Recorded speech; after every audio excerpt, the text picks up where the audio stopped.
Hi, it's James Robbins, back again on the River Wye in Hereford. Since we posted our YouTube videos on stick float and waggler fishing, I've had quite a few specific questions relating to some of the detail in regard to the rigs and methods that we talked about. So I'm going to go down on the river now and take you through some of this detail. A common question that we've been asked in relation to the videos on YouTube was what rod to use when stick float and waggler fishing on rivers. Well, actually I use the same rod for both styles of fishing, and that's a Mach 3 XT rod. In the past you used to have different rods for different methods, so you'd have a splice tip for a stick float rod and a through actioned rod for waggler fishing. Well, due to advances in technology, in blank technology and design, it's now possible to achieve a rod that actually works for both styles of this fishing. So the Mach 3 XT rod has a very sensitive tip, not dissimilar to a splice tip, that bends perfectly into the middle section without any flat spots at all. You've got plenty of power in the middle and butt section for casting and playing fish. But the blank itself is very lightweight and responsive. I mean, we call the action fast, so it's stiff, but it's not too stiff. It's got a sensitive tip and through action. The one question I would have is about the length of rod to use in what situation. Typically for most of my waggler fishing I use a 13-foot rod, unless the peg's very deep or I'm casting long distances where I might consider using a 14 or a 15. For stick floats I actually like to use a longer rod, so my first choice is the 15-foot version of the Mach 3 XT. This gives me better control and better presentation when I'm stick float fishing. An important point to consider when you think about these new Mach 3 XT rods is the Fuji Alkanite guides that we use. These guides are very lightweight, they're lined so they're hard wearing, and on the middle and tip section they're actually single leg guides. So this helps to both reduce the weight of the guides and also improve the action. Okay, let's look at the reels. I had quite a few questions relating to the reels that I use when I'm float fishing. So I'll take you through some of the detail relating to the Mach 3 XT reels that I use. Now, some of you have said, what's the difference between a front and a rear drag? We actually do sell these reels in both options. For me, when I'm float fishing, I prefer a front drag reel. I prefer a front drag because it's more compact and it also enables me to have a much better drag system. I actually find now that I'm using the drag more and more, even when I'm not necessarily catching big fish. If I'm fishing with finer line and hook lengths, I like to set the drag very light, so that if I hook a fish, I've got the extra cushion of knowing that I've got a very sensitive drag system. Another feature about the Mach 3 reels, the new XT version, is that they're made from aluminium, which means that the reels are even stronger, but also more rigid. So there's no play at all in terms of the reel flexing when you're playing the fish. The reels have got a oversized line roller that again helps to improve the power of the reel during casting, playing fish, and this is a big advantage over the old reels that we used to use, including closed face reels. The Mach 3 XT reels are supplied with 3 extra aluminium spools, so that gives you great versatility in terms of having different main lines set up on different spools. The double handle on the Mach 3 XT reels is particularly useful when float fishing. That's because when you're fishing, casting and trotting, the reel always stays in the same position. The handle doesn't drop down. Now, we do supply the reels with both a single and a double handle, and again it's personal preference. I really like a double handle, and this is my option when I'm float fishing. It's fair to say that a lot of the questions we received relating to the stick float and waggler videos actually relate to the rigs used. First of all, I'm going to talk about mainline. As you'll notice, it's really important to load the line right up to the lip of the spool.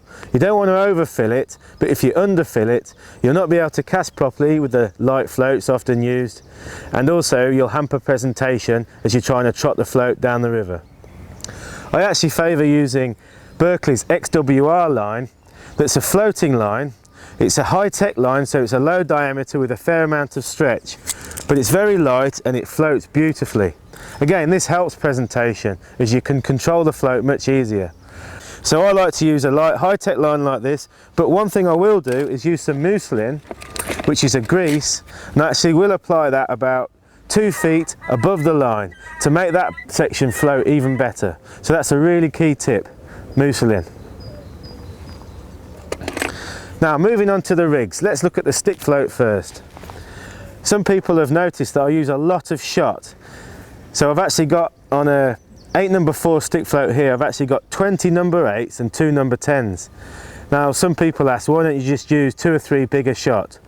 Well again, my personal preference is to use lead number 8s. I like lead number 8s because for one, they're softer and they move up and down the line easier without damaging the line, but also they're more compact, so there's less resistance from the shot when you're casting, and also to help aid presentation. I suppose the key feature though for using more shot is the fact that the rigs become a lot more versatile. So depending on the conditions, depending on the type of peg, you can adjust the shotting pattern accordingly. So that could be to spread the shot out in a standard shotting pattern such as a shirt button style, or bring the shots down into a bulk if you want to fish with a more positive manner with the bait nearer the bottom, or if you want to get through smaller nuisance fish. So that to me is so important, using a lot of shot instead of 2 or 3 shots. When it comes to actually threading the stick float onto the reel line, you'll notice that I like to use 3 rubbers. Now this silicone rubber I like to use is very slim and strong, so it's not bulky. I don't like to have a big piece of silicone rubber because again that will impede presentation and it won't allow you to shot the float accurately. I use 3 rubbers because it gives greater support to the float and less strain on the rubbers. And I like a long section on the bottom of the stick float to prevent tangles. Moving on finally to the waggler rigs. On a waggler rig you've obviously got to have some bulk shot. In this case I've got 3 AAA shot and a BB, which makes the main bulk part of the shotting pattern, and I've also got 3 or 4 number 8s and 3 number 10s below.